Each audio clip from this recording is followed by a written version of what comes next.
Welcome back, everybody. Today, I'm going to teach you how to create a pop-up in GoHighLevel. Pop-ups are powerful tools for capturing leads, promoting offers, or delivering important messages to your website visitors. So let's walk through how to set one up. First, you'll need to open your web browser and navigate to your GoHighLevel login page, enter your credentials, and click Login to access your account. If you're managing multiple sub-accounts, make sure you switch to the appropriate sub-account where you want to create this pop-up. This ensures you're working in the right environment from the start. Once you're logged in, head over to the left-hand navigation menu and locate the Sites option. Click on it to access all your websites and funnels. This is where you'll find the specific page where you want your pop-up to appear. On the right side of the screen, you'll see a list of your websites and funnels. Find the one you want to work with, then click the 3 vertical dots next to it. From the drop-down menu that appears, select Edit. This will direct you to the website's pages where you can choose the specific page where you want to add your pop-up. Select that page to open it in the editor. Now that you're in the website editor,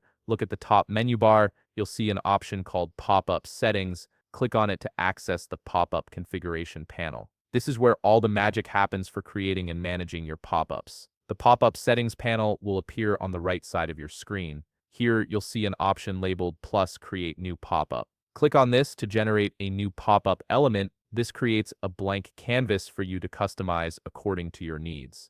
A new element will now be added to your page. This is your pop-up workspace, and it's where you'll design exactly how you want your pop-up to look and function. You can customize everything from the text and images to the timing and trigger conditions. Take your time here to create a pop-up that aligns with your brand and achieves your goals. Once you're satisfied with your customization, click on Save to finalize your pop-up. And that's it. Your pop-up is now live and ready to engage your visitors. If you found this video helpful, please leave a like, subscribe, and see you in the next video.